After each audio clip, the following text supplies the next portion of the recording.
Hello everyone, welcome back to my mini blog. তো আজ হলো সরস্বতী পূজা। আমি আর বোন যাবো ভিক্টোরিয়াতে ঘুরতে। এভার ইউথ মাস্ক দিয়ে মুখটা ক্লিন করলাম। আমার ছোট বোনটাকে কেমন লাগছে। তারপর আমিও শাড়ি পরে রেডি হয়ে গেলাম। প্রথমে বোনকে নিয়ে পাড়ার ঠাকুরগুলো দেখিয়ে আনলাম। আর যেহেতু ঠাকুমা এই বছর মারা গেছে, তাই আমরা কেউ অঞ্জলি দেব না।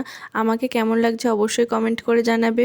বাড়ি এসে দেখি বোন রেডি। দুই বোন চলে আসলাম স্টেশনে। সুভাষগ্রাম স্টেশন থেকে ট্রেন ধরে চলে আসলাম শিয়ালদা স্টেশনে। তারপর স্কেলেটারে নেমে লাইন দিলাম মেট্রোর টিকিট কাটার জন্য। শিয়ালদা স্টেশন থেকে মেট্রোর টিকিট কেটে মেট্রো ধরে চলে আসলাম স্প্ল্যানেটে। তারপর ওখান থেকে একটু হেঁটে মেট্রো ধরে পার্ক স্ট্রিট থেকে মেট্রো ধরে চলে আসলাম ময়দানে। সকাল থেকে যেহেতু কিছু খেয়ে নেই, তাই পাপড়ি চাট খেলাম, ফল খেলাম। দুজনে এখন লাইন দিয়ে টিকিট কেটে চলে আসলাম ভিক্টোরিয়াতে। সামনে থেকে দেখতে খুবই সুন্দর লাগছিল। আশেপাশের গার্ডেনগুলো খুব সুন্দর ছিল, তাই কয়েকটা ফটো তুলে চারিদিকে ঘুরলাম। এখানে গোলাপগুলো খুব সুন্দর লাগছিল। আর যেহেতু সরস্বতী পূজা প্লাস সুভাষচন্দ্র বসুর জন্মদিন, তাই এখানে একটা প্রোগ্রামও হচ্ছিল।